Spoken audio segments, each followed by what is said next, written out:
പുറംകടലിൽ ചരക്ക് കപ്പലിലെ തീ നിയന്ത്രണ വിധേയമാക്കാനുള്ള ശ്രമം മൂന്നാം ദിവസവും തുടരുകയാണ്. മറ്റ് കണ്ടെയ്നറുകളിലേക്ക് തീ വ്യാപിക്കുന്നതാണ് പ്രധാന വെല്ലുവിളി. 2000 ടൺ ഇന്ധനമടങ്ങിയ ടാങ്കിന് സമീപത്തേക്ക് തീ പടരുന്നത് തടയാനും ശ്രമമുണ്ട്. അതേസമയം കാണാതായ 4 പേർക്കായുള്ള തെരച്ചിലും ഊർജിതമായി തുടരുകയാണ്.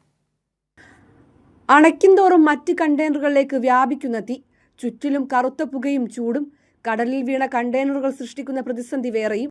ഈ വെല്ലുവിളികളെല്ലാം മറികടന്നാണ് തീ നിയന്ത്രണ വിധേയമാക്കാനുള്ള തീവ്ര പരിശ്രമം തുടരുന്നത്. രാത്രി മുഴുവൻ വെള്ളം പമ്പ് ചെയ്തിട്ടും തീ നിയന്ത്രണ വിധേയമായിട്ടില്ല.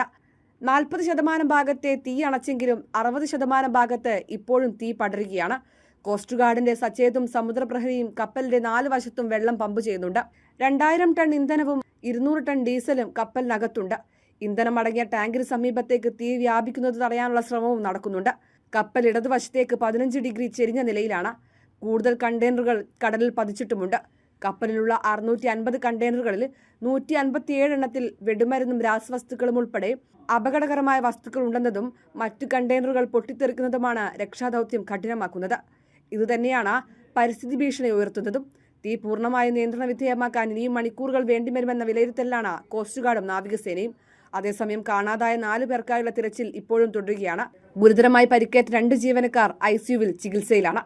കൈരളി ന്യൂസ്, കൊച്ചി.